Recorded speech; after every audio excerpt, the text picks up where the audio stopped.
पेड़ पौधों को समय समय पर खाद की आवश्यकता होती है और इसके लिए प्रायः रासायनिक खाद का उपयोग किया जाता है। लेकिन यह अब स्थापित हो चुका है कि लंबे समय तक रासायनिक खाद का उपयोग अत्यंत हानिकारक होता है। इसका विकल्प हरे कचरे जैसे पत्तियों, घास, फलों के छिलके आदि से बनाई गई कंपोस्ट है, जिसका उपयोग पारंपरिक रूप से होता रहा है।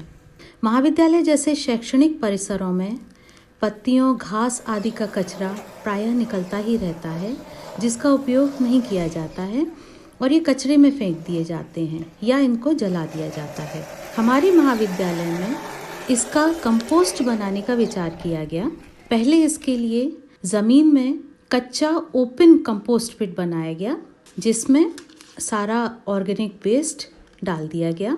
हमारा यह अनुभव रहा है कि इस तरह के कंपोस्ट पिट आमतौर पर आकार में बड़े होते हैं और इन्हें भरने में काफ़ी समय लगता है। साथ ही इनकी सीमा सुस्पष्ट न होने के कारण कंपोस्ट तैयार होने पर इसे निकालने में आसपास की मिट्टी भी मिल जाती है और शुद्ध कंपोस्ट प्राप्त नहीं हो पाता है।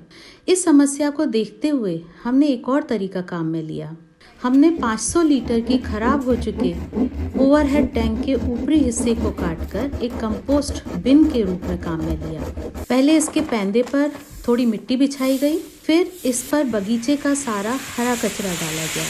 समय समय पर इस पर थोड़ा पानी भी डाला गया और पूरा भरने पर इस पर मिट्टी की एक पतली परत बिछा दी गई।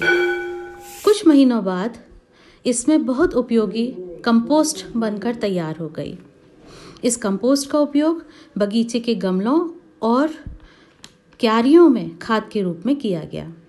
आमतौर पर इस तरह के ओवरहेड टैंक कबाड़ में फेंक दिए जाते हैं, लेकिन इनका उपयोग कंपोस्ट बनाने में किया जा सकता है। इसका फ़ायदा ये है कि इसमें आसपास से आवश्यकता से अधिक मिट्टी नहीं निकलती है।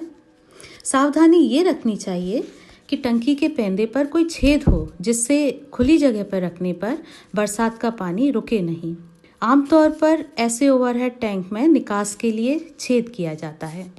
इसके अतिरिक्त परिसरों में अक्सर सीमेंट टैंक भी टूट जाने के कारण अनुपयोगी हो जाते हैं। इनका उपयोग भी हमारे परिसर में कंपोस्ट बनाने के लिए किया जा रहा है।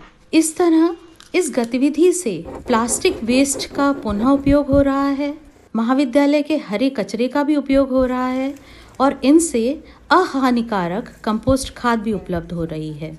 अनुपयोगी ओवरहेड टैंक का उपयोग प्लास्टिक और कांच जैसे कचरे के सेग्रीगेशन के लिए भी किया जा रहा है और इको क्लब की गतिविधियों के माध्यम से विद्यार्थियों को eco friendly practices, composting, reuse of plastic waste, segregation of waste जैसी अवधारणाओं से भी परिचित करवाया जा रहा है।